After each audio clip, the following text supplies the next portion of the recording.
There we go. What I'd like to talk about or show tonight is how I photograph monarchs and other butterflies. I'm going to start in sort of a historical respect to show how I've developed it over time. First of all, this is the monarch butterfly. Everyone is familiar with it. It's been around here a lot. There's been a lot of discussion about it lately with the decreasing numbers of them. But we're still working on trying to keep them up and photograph them. At least I'm trying to photograph them. Here are a couple of images to show what they look like for those who are not really familiar with them. These are things that I've used. This one, for example, in a competition, shows what one can do with a butterfly. This is a male butterfly. Getting into some of the specifics, the reason you can tell it's a male is because it has a little spot down here. It's a scent spot or scent gland. And if you look at the top side of the dorsal side, you can see the scent glands more clearly. The veins on the male are kind of thin in comparison to the female, which has no scent glands and has much thicker veins on the backside. If we talk about the life cycle of a monarch, it starts with an egg. From an egg, it goes to a caterpillar, sometimes called a larva, and then from the caterpillar to a chrysalis, and then finally to the adult monarch. Now, here's an executive summary of what I'm going to talk about. So if people don't want to see anymore, this is the whole caboodle, other than how to photograph them. So let me instead go to the long version of how to photograph butterflies.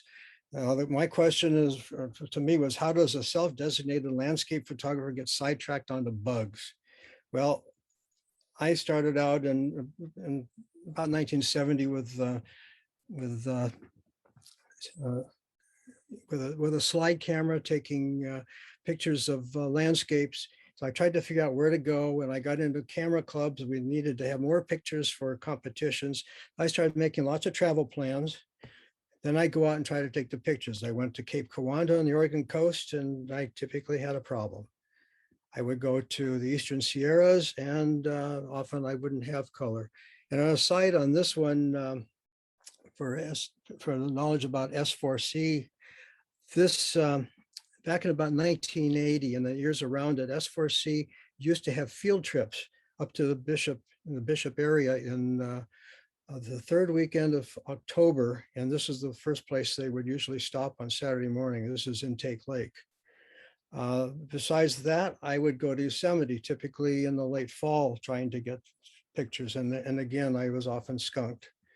Then a neighbor, a good friend from a camera club, gave me some chrysalises from a milkweed garden that he'd been raising. So I took those chrysalises and I let them emerge, and I started taking pictures of them, and that started a whole new area for me. From there, I went to, I know my problem is, okay. I went to some of the other local butterflies, Painted Lady, Admiral. Then from there, I extended out even further, went to the fritillary, common sulfur, tiger swallowtails, and started including some of the eastern tigers. Then I got more butterflies from the East Coast, the ones that I really liked, including the black swallowtail, the pipevine, spicebush. And from there, I then went into moths, took a lot of moth pictures. These are all slides, by the way, or these are copies from slides, because it was all done in the slide days. I had moths laying eggs. I had a Luna that I lost in the house. I went into dragonflies, took a lot of dragonfly pictures. Those were captured. Then I did some other things like the moths. The moths don't make chrysalises, they make cocoons, and I have the Cecropia that I show here is actually spinning a cocoon. And then this is a moth caterpillar, and then a mantis, so I got into some other things as well. Then I went out and picked flowers or weeds and started photographing them with the same setup. So that worked well and was very successful for a while. Then I took a break, about 17 years from a camera club. And during that time, digital replaced film. You could get affordable lighting like speed lights for a camera. And we got into post-processing, so you could do all kinds of sophisticated things. So then when I re-engaged, I said, okay, back to landscape. And I made my landscape plans, travel plans. And this is again, more recent than just the last few years. I went to Cape Kiwanda, I had the same problems, still issues. I went to Eastern Sierras for fall color. This case, it's North Lake. Often I was skunked there. Then I went to Yosemite, and Yosemite was another fall picture Yosemite, some of the issues I ran into. And I even tried Horsetail Fall. We got generally skunked there too. The person in the green parka is my son, showing a little bit of unhappiness with what we've typically been getting. Then one of my neighbors had a Monarch way station. That's a place that's set up in order to provide milkweed, flowers, and shelter in order to sustain the Monarch butterflies, which are tending to decrease in large numbers. The idea is to give them a place to stop and then reproduce and then continue on their way.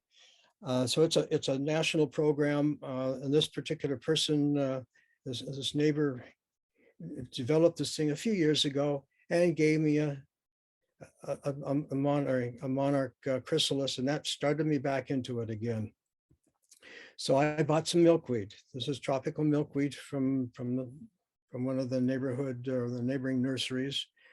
I got caterpillars just from the monarchs that were visiting, and so with that. I was back on again, and what I wanted to do today was to talk about how I developed it to get to the point I am now. My outline includes about 6 subjects. First of all, where do we get the butterflies? Second is how I set up for photography. Third is photographing them, then image processing, and then putting it all together for the monarch, showing the monarch life cycle, and then providing a summary of what I've done. So beginning with butterfly sources, the first thing you have to do is research. And that's the case for just about anything you do photography wise. If you want to do a good job with photography, you need to research it, find out where to go, when to go, how to photograph them. Then there are lots of things you can do, for example, for monarchs and other butterflies. This isn't just constrained to the monarchs. You observe them, ask questions. A lot of people know things about them, like my neighbors who has been had this way station and has been raising several other things. Online articles are readily available now, books, magazines, and you can even go to butterfly preserves over on the coastline of California. To give you an idea of where the monarchs go, or what their migration is, most of the monarchs you hear about are ones that overwinter in Mexico and then head up the East Coast over multiple generations. About 100 times, or the number of monarchs that go to the East is about 100 times the number of monarchs you have in the West. The ones in the West overwinter along the California coast in eucalyptus trees, and there's about 100 sites they go to. And then they spread out through the California, Oregon, Washington during the summer. Here's an example of the Coronado Butterfly Preserve. This is late February, so the butterflies are already starting to leave it, but it shows an overwintering site where the butterflies will hang on these things together on the eucalyptus leaves and the branches for months. And finally, when spring starts to come, they will drop off, mate, and then head out on their migration.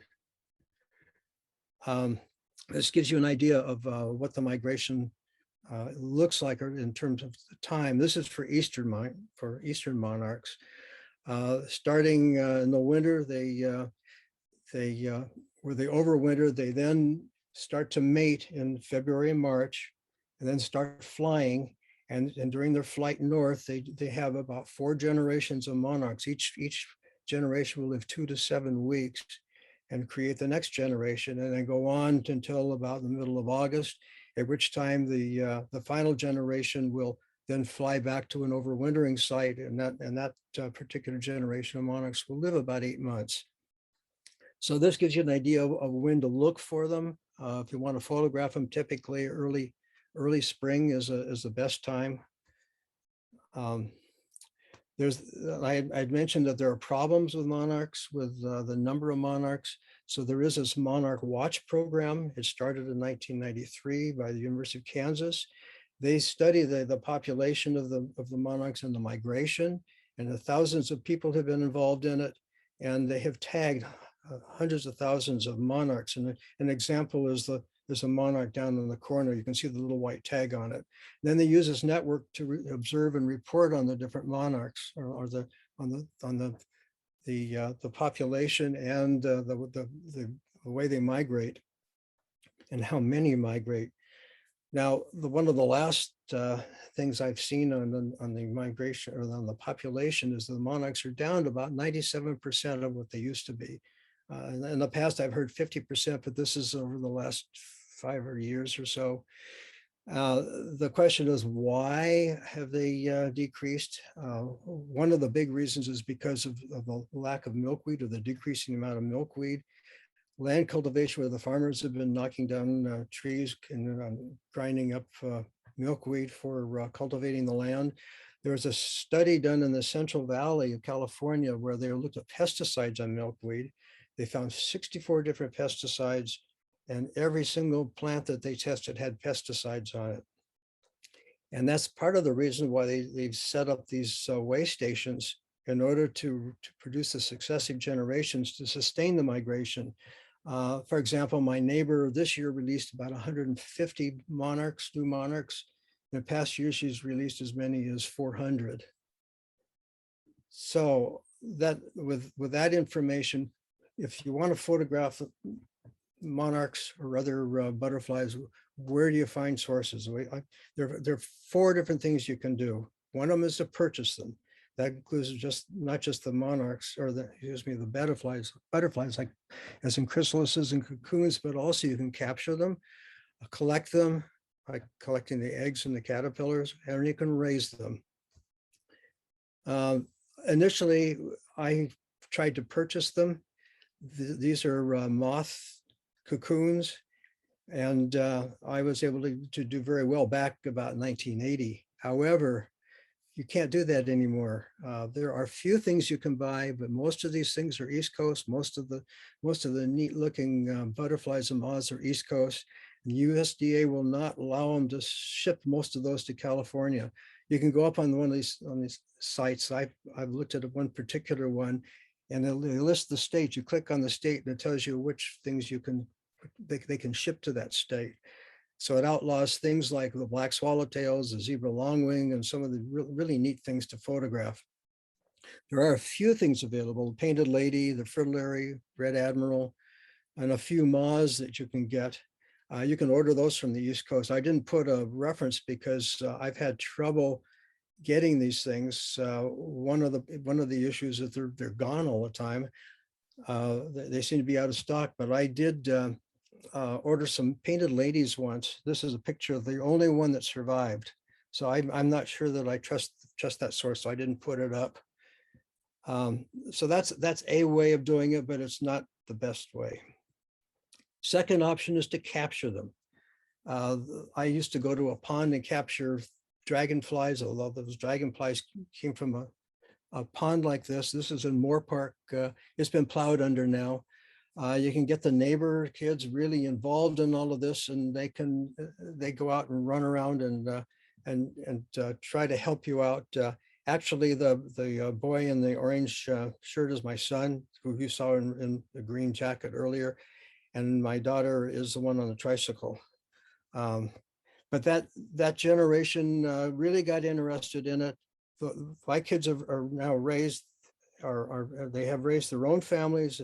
their families are now interested in the monarch butterflies, and both families are raising monarch butterflies now. So we have this next generation. So we're propagating the interest in the monarchs just as well as people try to propagate the monarchs.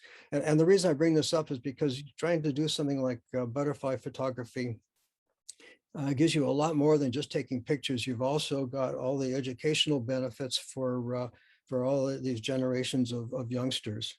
My daughter, for example, has taken chrysalises to the classroom and showed them to her students as the butterflies have emerged from the chrysalises. The third thing is to collect. I used to do this a lot, go out and find milkweed, collect it and find all the caterpillars on it, take them back, and then raise the caterpillars to chrysalises butterflies. There aren't as many options anymore for doing that because everything has been seems to have been built over. The place I used to get milkweed in particular is now a bowling alley. So that's another harder resource. When I was collecting, I built boxes for it. There's a travel box that I used all the time. In fact, I built several boxes, and the tall skinny one is one I use all the time now. And for the later new generations, you can also get commercial butterfly cages, and there are some in the family that are used for our monarchs. Finally, the big method I use is to raise them. This is a couple of plants of milkweed. Tropical milkweed is the one that's available, is generally available around here, and is the one we usually use in order to get the monarchs to lay their eggs on them, to feed them the caterpillars, and then they go from there to produce to convert to chrysalises and turn into adult butterflies. Here's an egg, for example, on one of those milkweed plants. Here's another brand called butterfly weed. There are actually a couple of chrysalises, or not chrysalises, a couple of caterpillars on here. You can't hardly see them there, but there they are. And there's a blow up what it looks like. So they start out pretty small, and I'll show you more about that later. This is what they do to a pot of milkweed. You let them loose on it, and they just eat it all the way down. I had several pots that I donated to other family members because the pots they had were just completely decimated. They'll come back next year, but you end up with no food left. The way I work with them is I put them in the cage. I put them with water with a little bit of milkweed. I'm trying to conserve it. And then I put the caterpillars in with it and let the caterpillars eat and grow. They do just that. Here's an example of about 4 different sizes of caterpillar, including the small one. You can get an idea from the size of the head of the pin. What they typically do, though, is they'll eat it up. Then when they're ready to turn into a chrysalis, what they'll do is they'll look for some way to get out of there. They want to travel to go somewhere else to make their chrysalis. So they start looking, and if you're not careful, they end up off of where you want them. I found them on the top of my cage. The little silvery chrysalis shell is from a monarch. The hanging one next to it is a fritillary caterpillar getting ready to turn into a chrysalis. And that's not very photogenic, but if you want to take pictures of them when they're turning or as chrysalises. So what I do is I make a moat. I don't have enough water in this one, but if you look at the pan at the bottom, there's water in it in order to keep the caterpillars from crawling out. They don't like the water, so they just keep wandering around the sticks until they'll finally settle on a stick, decide that the time's run out. They've got to turn into a chrysalis, so they make their pads and they hang it somewhere where I've got some control over them. I don't lose them. You can also do it without a cage. I've done this out in the garage. Sometimes when I get lazy, you use the same procedure. Use the moat. The moat keeps them from traveling away from the area where you're trying to keep them. Sometimes the caterpillars will go in the water. I have found them on the bottom of the moat. They can survive long submersions. So that what I do is I take them out, put them on a piece of paper towel, put some salt on them, and then put a cup over them. And then after a while, they typically will start moving around again. Then I'll put them back out there on the milkweed and the sticks. One warning is caterpillars are eating machines. Basically, they're a long tube filled with ground up milkweed. So it goes in one end and out the other. They are very messy. There will also be some that get through the water or somehow bypass the water and will escape. And I have found both monarchs and fritillaries, chrysalises in several different parts of my garage that have escaped. A couple of notes on milkweed. First of all, the one that we can buy easily is this tropical milkweed. That's the one I generally show in these, shown in these pictures. It's easily grown by commercial people. It's very controversial because the Xerces Society says, don't use it, don't plant it. It's non-native, and it encourages the monarchs to stay around because it'll keep blooming. I have some in my backyard that's still blooming. It's been blooming for months. So the monarchs will stay rather than migrating. However, a couple of cautions, or in particular one, buy from Armstrong. And the reason why you should buy from Armstrong is because some of the other nurseries spray their plants, and the caterpillars cannot live on them, and they'll die. You won't end up with any big caterpillars. The Do It Center is supplied by Armstrong, so they're okay. But you gotta be careful where you buy the milkweed. And generally, most of what you can buy is a tropical. There are some native milkweeds. Butterfly weed, I showed a picture, that is not a preferred host for the caterpillars. Narrowleaf milkweed is called Mexican world. It's a native here, and showy milkweed is a native of Northern California, and that's the one you see with the big showy clumps of flowers on them, particularly in Yosemite Valley, and they have much bigger leaves. I have one plant of the narrowleaf and one plant of the showy I bought months ago, and they're just barely growing. They're difficult to find. There is a place in Moore Park that will sell it. Monarchs have a natural enemy. They're known to be impervious to things like birds. The milkweed is poisonous to the birds, and so if a bird tries to eat one, it'll vomit it, and they leave the monarchs alone, so the monarchs can be very showy. However, there's a fly called the taconid fly. It's not like the blowflies, the big blowflies you find out here. It's a little bit smaller. It feeds on nectar. It lays its eggs on and near the caterpillar, and then the larva enters the body and feeds on it from the inside. That ultimately kills either the caterpillar or the chrysalis, and you get a long string that comes down with a pupa on the end of it, and it develops a hard brown case, which then drops off and hides, and then eventually turns into a fly. There are a couple of examples of some old ones, old flies up above, but most of our caterpillars that we grow late summer are not just mine, but other neighbors and other people have that all over the country lose a lot of their caterpillars from that fly. So their best time is early in the spring. There are several other things you can photograph. I've been talking about the monarch, but there's several other things that are available here that you can work with. I have a passion flower. I have actually a couple of plants. They attract the Gulf fritillary. It's about half the size of a monarch.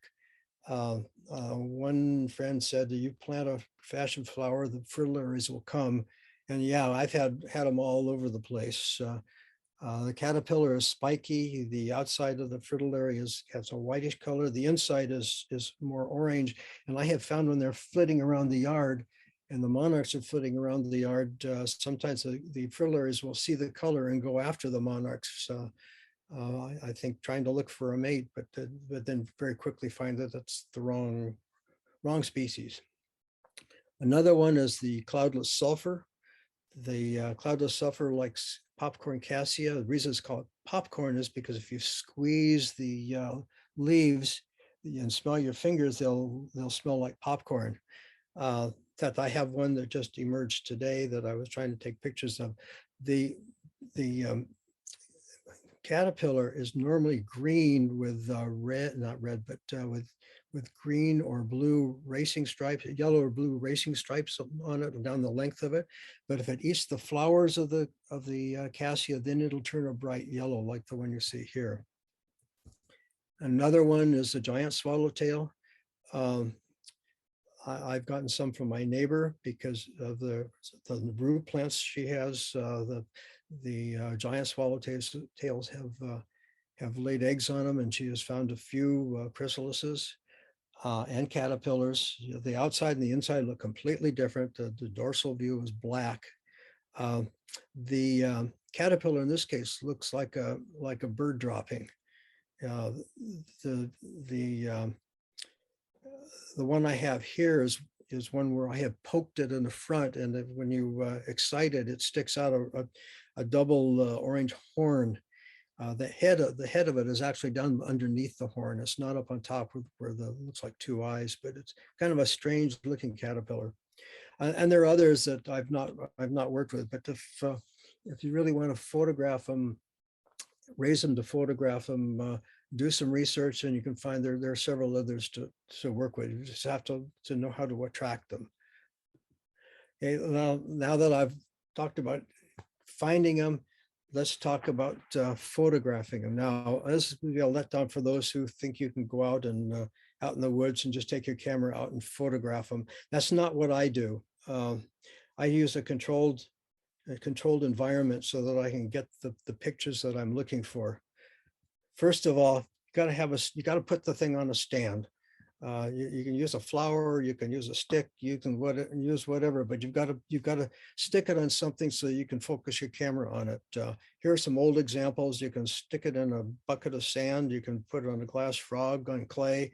Lots of things you can do with it. Now, I made my own stand. I call it my scientific multi-axis grabber. Made from some old chemistry parts, so I can run it in any direction I want. And I've been using that for years. And in fact, I was using it today. So that's just finding something to put whatever it is you want to photograph on, so it's stable is the key. One of the big things is backgrounds. You can try it outdoors, but once a butterfly warms its wings up, it's going to be gone. For indoors, I've tried single color cloth. We have pattern cloth, single color poster boards, or chalked or matte sprayed poster boards. Tried all of these to use as backgrounds. Here's an example of what happens when you use blue cloth. I wasn't particularly happy about that, but for something like weeds, it works okay. Chalk poster board, matte spray painted poster board. The one concern here, the one thing you have to keep in mind, you've got to use matte spray. You cannot use satin spray because when you light it up, the satin will reflect and you'll get some shiny background in your pictures. This is what I use. It's a matte sprayed poster board. I've used it for quite a while, and it's worked very well for me. It looks kind of funny with all the strange. It's not smooth. It's kind of coarse looking. But if you take it and you try to focus on it, in this case, I did some tests with a camera with 105 millimeter macro. You look at it from 53 put it at 53 inches. You focus it at the backboard itself, and it looks like this. But if you focus it at 15 inches, it becomes much more suitable. 9 inches, 8 inches, and then almost fuzzes out when you get to 5.5 inches. So something that even though it looks pretty bad when you first paint it, you can usually find that it works pretty well as a background. This is a picture of an example of putting my stand on the background. For purists of talking about old camera gear, when I first started this, I used a match needle SLR, and the first pictures you saw from my older pictures were all done with this equipment. I used a 70 to 210 millimeter zoom macro lens. It was a Vivitar. You could have used 50 millimeter with extension tubes. I think I have them still. Daylight balanced photo bulbs, which are very hot. Then a tripod with a remote shutter release, and of course, Kodachrome 64 f16 to 22.5 second was typically what I used. I kept records, and that I found that was very valuable in taking any of these pictures, and I still do it in order to make sure that I get the exposures I want. This is the way it was set up, and I'm showing these because it hasn't really changed. I had 2 lights from the front, and I have a background. I have a camera. One of them was focused a little more, not focused, but aimed a little bit more at the background, and one a little bit more on the butterfly. This is what it looked like. Very simple, and that's part of the reason for showing it. All the stuff that's been done over the years has a very simple setup. A couple of lights, a background, and a camera. If I wanted to do some backlighting, like some of the weeds, I just put a couple of lights at the back. I put some shields to protect the camera, front of the camera, and I shot it that way. Very simple. So what happened when I started again on my reincarnation? Now I'm using a digital SLR. It's in my case, it's a D800, 105 millimeter macro. I'm using a couple of flashes, Nikon and Yongnuo. I also have a bolt that I've used sometimes, strictly in manual mode. I have remote flash triggers, and I use flash benders because I don't aim at the flashes directly at the subjects. I aim them up and then just bounce it into the subjects. And of course, the tripod and the remote shutter release. And now with the current stuff, I use ISO 200, 400, typically 400 f29 to 32 and 100th of a second, which is immaterial with a flash. This is what I use now. Still pretty simple. The white things are my flash benders. Here's an example before I put one of the flash benders on, but it gives you an example of how this whole thing is set up. I changed my background. I took those old light stands that I showed earlier. I took some PVC pipe and ran them across from one to the other with an L-shaped elbow. And I bought some clamps from Harbor Freight and some cloth from Joann's, and made a big background that I can use for all kinds of things. And then I could just take my poster board when I wanted to use it and just clamp it to the center of that frame. And now it looks like this. This is typically what I use. Very simple. So how do we photograph the bugs? Now, that's usually the hard part. First of all, I photograph the adult butterflies when they're newly emerged. I don't do them typically after a couple of days, because they get really pretty wild. I also don't do them before they have dried out. You handle them with care because of the wing scales. I do not refrigerate them. I know that some people have talked about taking their bugs and putting in refrigerators. They don't move very much, but I've never done that. I run strictly in manual mode. Both the focus is done manually, exposure is manual, the strobes are run manually. I run them, in fact, I run them full power in order to be able to just bounce them in and use a small f-stop. I shoot it, review it, reshoot it, and then each time I set it up, I look at the LCD and make whatever adjustments I need to make in order to get the pictures I want.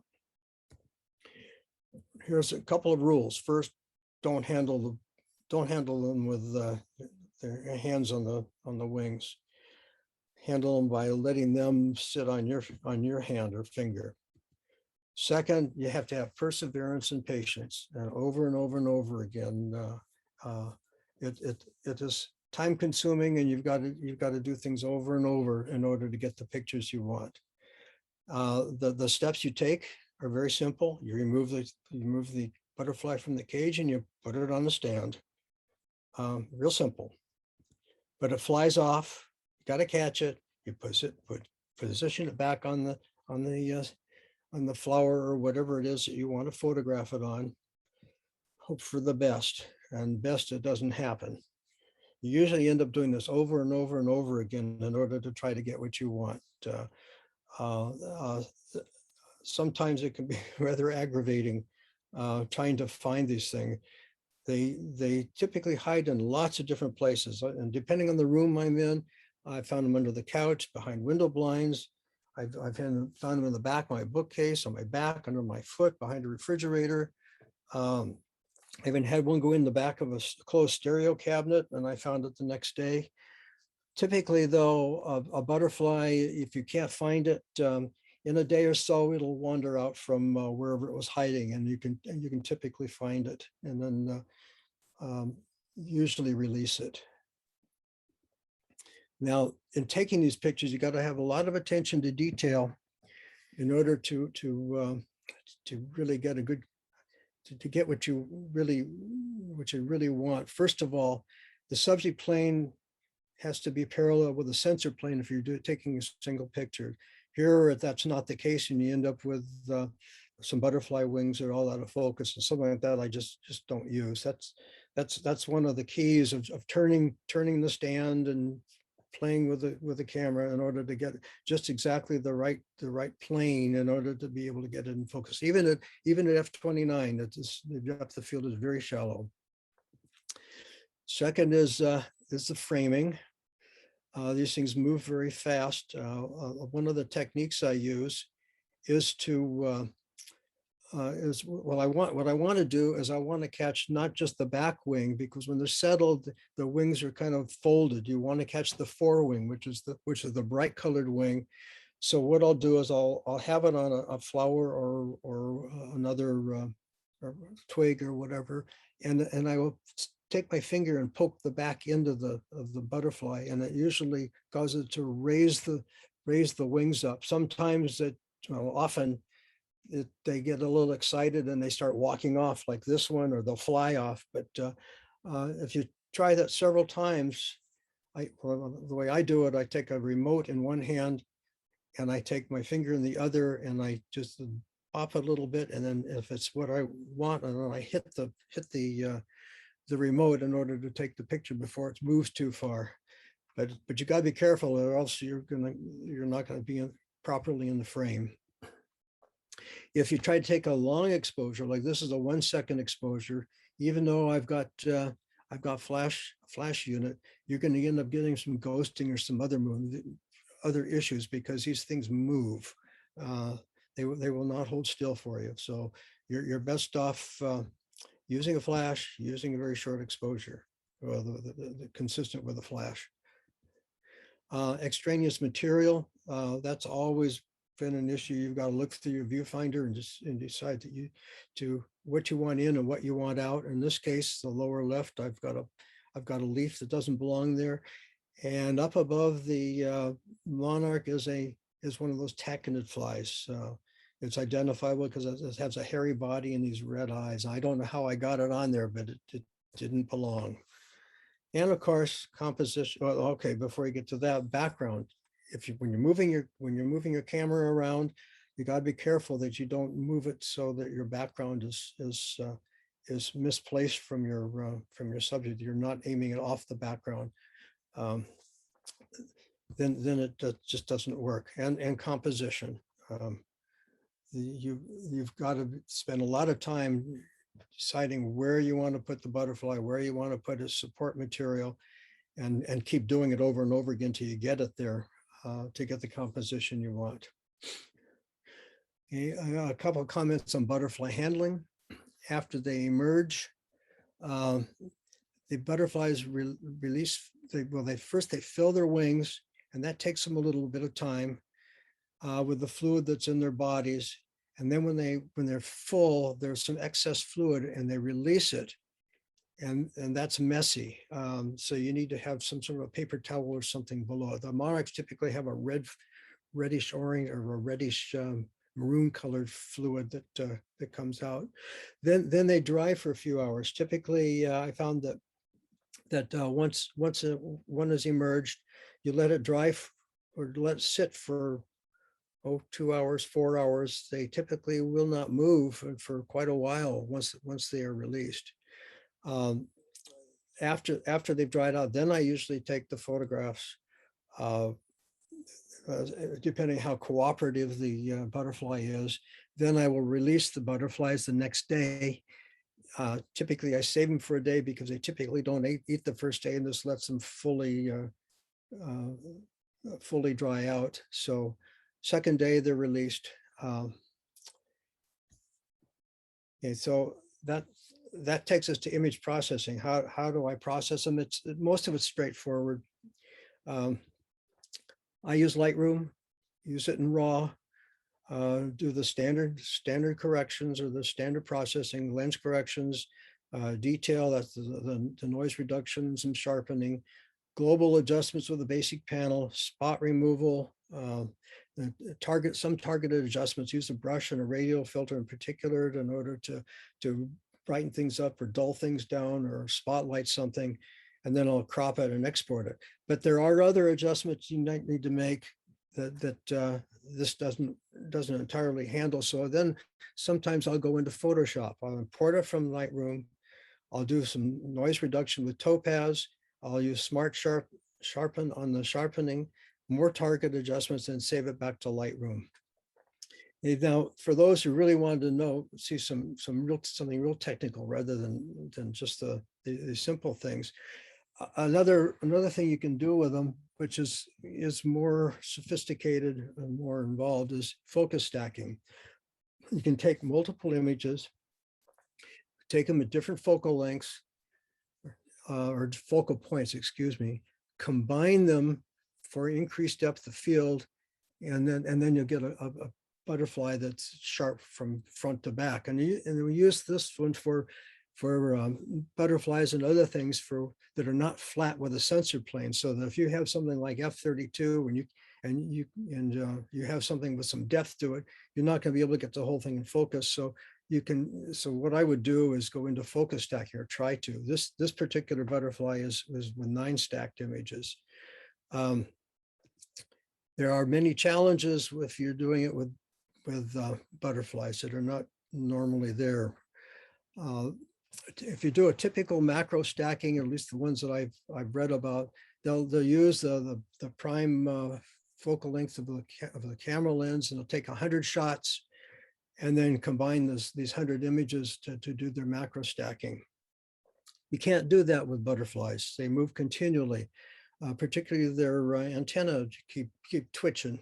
I found that I could take a series of pictures of a butterfly where I think it's absolutely still, and if you cycle from one to the next, you'll find that things are constantly moving.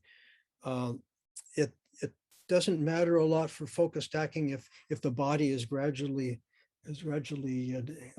relaxing, because as you step through the focus, you're just going to capture it at one point. But with the antennas, sometimes go back and forth, and so you're going to end up with something strange out of it.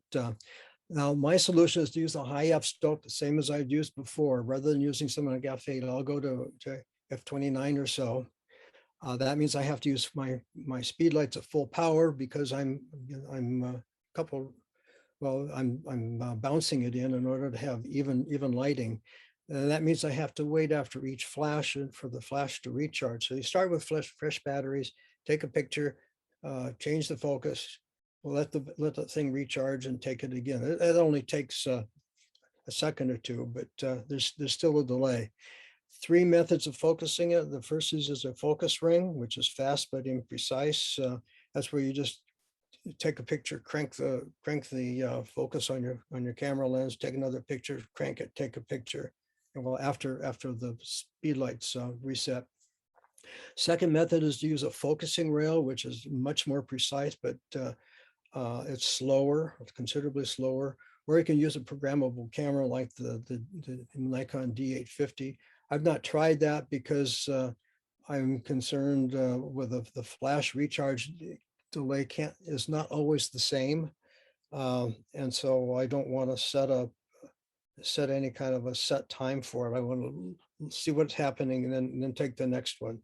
For those who are not familiar with a focusing rail, which may or may not be the case, this is what a focusing rail looks like. It's basically a two-piece rail. It's the piece that sits on top of the tripod. The bottom of it is ARCA compatible, so that if you have an ARCA compatible tripod head, you can just clamp your focusing rail on it. And then the top part of the focusing rail, which moves back and forth, is also an ARCA compatible plate. So you can just hook or attach your camera to that plate. In this case, I use an L bracket so I can move my camera horizontal, vertical all the time, or very quickly. So it looks a little bit different here.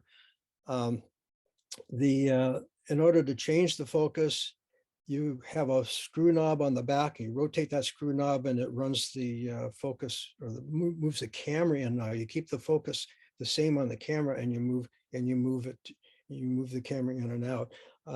You can either do it by looking at the index on it, or you can count the number of turns you make with it.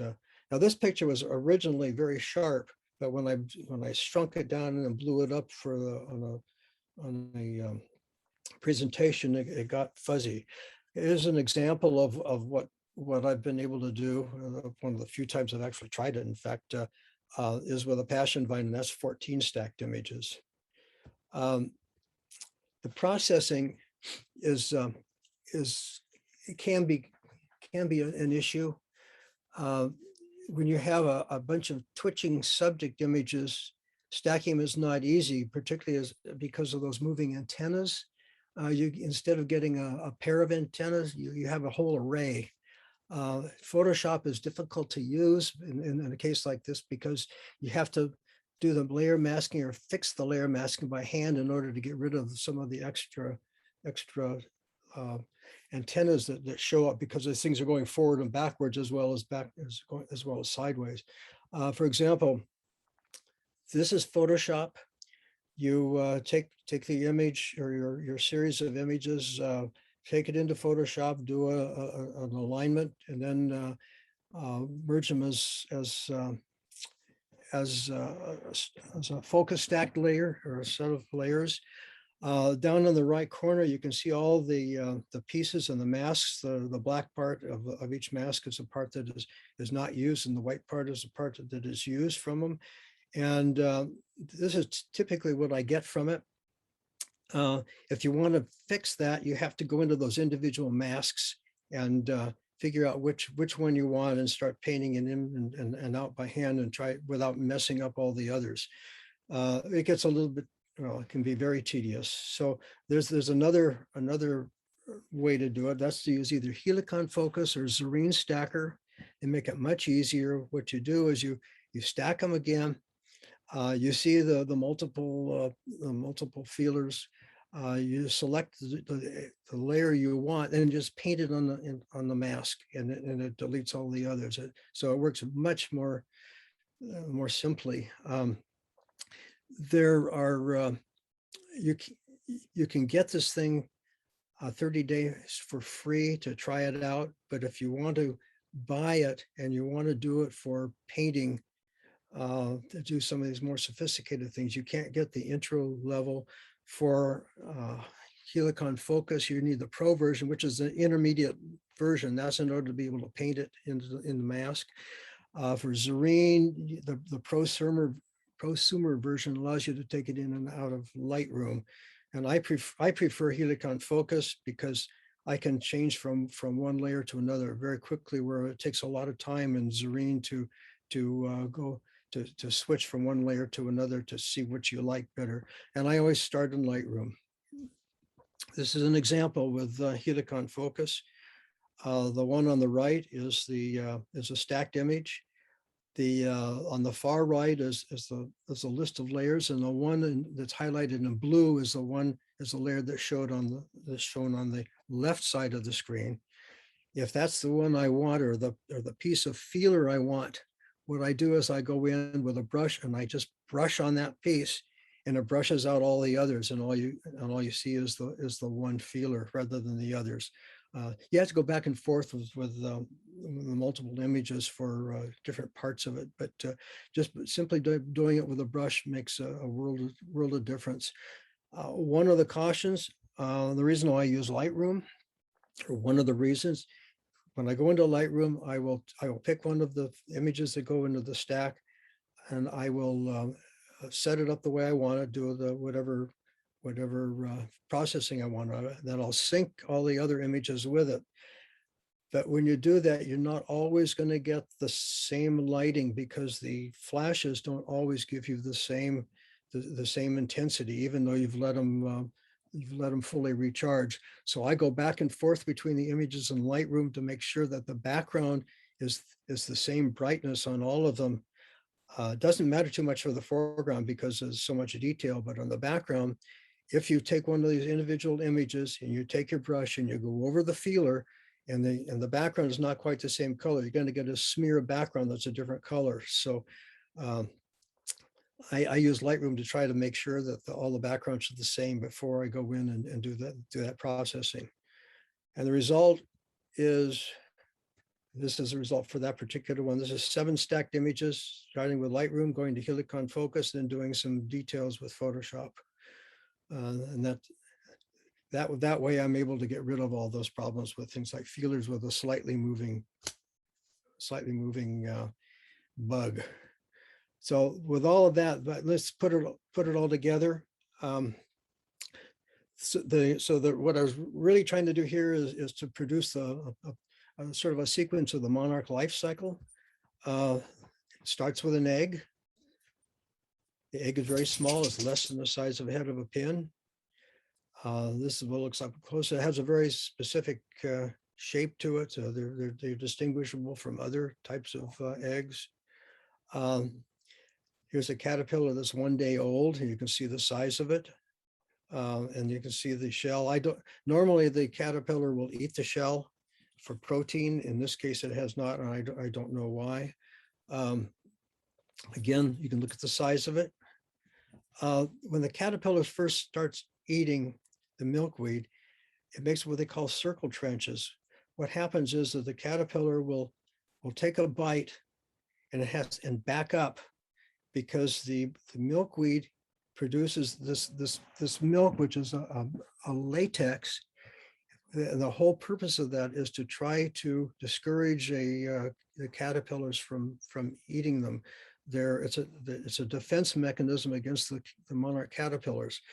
So what happens is the monarch will take a bite and back up, and if he doesn't, he'll get drowned by the latex or the milk. And about 60% of the hatched caterpillars die within the first couple of bites of the plant. If they're successful, they eat around it and end up making little circles in it. And then when you start looking later at the milkweed, if you see these circles, you know you've got caterpillars. Here's day 13. It's gotten considerably bigger. It shed the skin 5 times, and so the caterpillars in between sheds are called instars. It goes back, and after it's shed, it'll eat the old skin for protein. Here's an example. Day 17, it's just about there. Day 21, one of the things that the caterpillar will do is create a latex deactivation notch. It'll go in and chew on the stem to stop the latex from flowing. And then it goes down to the other end and starts eating back on the thing. So it gets rid of of all that milk by cutting it off. So now it's nearly full grown. Here's an example. It's close to 5 centimeters long when it was full grown. If you don't like my metric scale, here it is in English. 3 weeks, fully grown, ready to turn into a chrysalis. And you can see a 2-day one in comparison. I forgot, it's about 2,500 times heavier than it was initially, something like that. Anyway, there's a huge difference from in that 3 weeks of what it does. When it's ready to turn into a chrysalis, it makes a pad. It turns around on that pad. In this case, this dummy made 2 pads, but it turns around on that pad and anchors itself onto the pad and hangs. Then after about a day or so, it'll then shed its skin. In order to photograph it, you watch the caterpillar, and when it gets nearly straight down to about this point, you can tell it's just about to turn into a pupa, and you can see the beginning of it splitting its skin on the bottom. And then if you watch it, it gradually sheds its skin, and just as it gets to the top, it pulls out a black pedestal called a cremaster. It's the black thing right at the top of the skin, which embeds in the pad, that white pad, to hook it to it, and then wiggles around in order to gets rid of the skin, and then it wiggles around some more, and that happens over a couple of minutes. Then thing changes its shape and basically reaches its final form in a matter of a few hours. So, but the first part of it, to photograph it, you have to know exactly when to start, and then you've got a couple of minutes to go click, click, click, and catch the sequence. Now, once it's fully formed, the caterpillar doesn't really exist anymore, and most of what's inside that chrysalis is a fluid. The thing completely changes and then rebuilds itself as a butterfly. A couple of examples. Now, this is one that's fully formed, has been sitting there for a couple of weeks. The night before it's going to emerge as a butterfly, it starts to turn dark.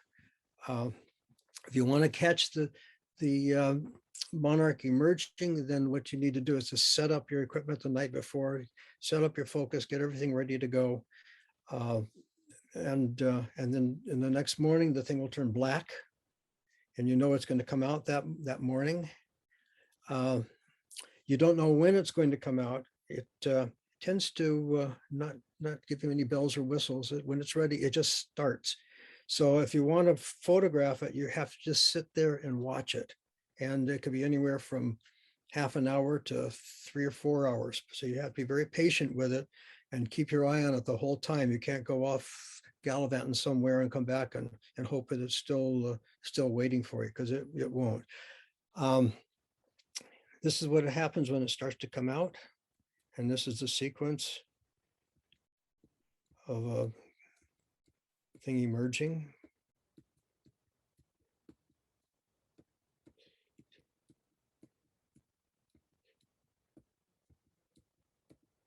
Okay, that was the last one of that sequence. So at this point, it's fully out, but it's going to be drying its wings for a couple of hours. This one particular one's a male. You can see the scent gland on the hind wing.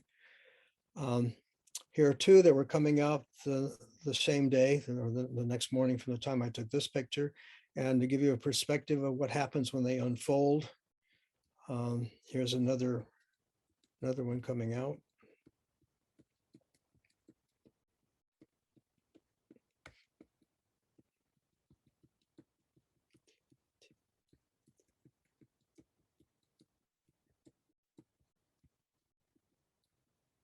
And you can see what happens to the size of it when it's unfolded from the chrysalis.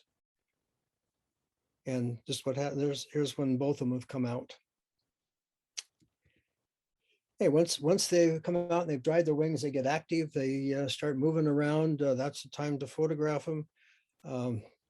This is one of example of now it's dried, it starts to wander up the stick and try to head for somewhere else. Here are a few photographs, or a couple of photographs of the monarch after it has emerged. This is a female. It's another female. They take nectar from lots of different plants, not just milkweed, but lots of flowers. So if you have a flower garden, it helps to attract them. Once they've been out for a few days, they mate. This picture was actually taken in Coronado after a couple of them dropped out of the tree, and then they met and mated. They spend time on milkweed. The female lays her eggs on milkweed, and you start the sequence all over again. So to summarize this whole thing, the benefits of doing this, and not just the photography, is an easy home setup. You can set it up in a corner, shoot whenever something happens. They're fascinating to raise and to watch. They're educational, and they can be and have been used for classroom sharing. And so my only other thought was, a landscape photographer stands for hours, shivering and hungry in the cold, rain, and snow after a long hike to watch for an occasional display of Mother Nature's glory. A studio butterfly photographer sits for hours in a warm room in a comfortable chair with an array of delicious snacks to watch a bug. I did that for 3 hours today. In fact, that's it.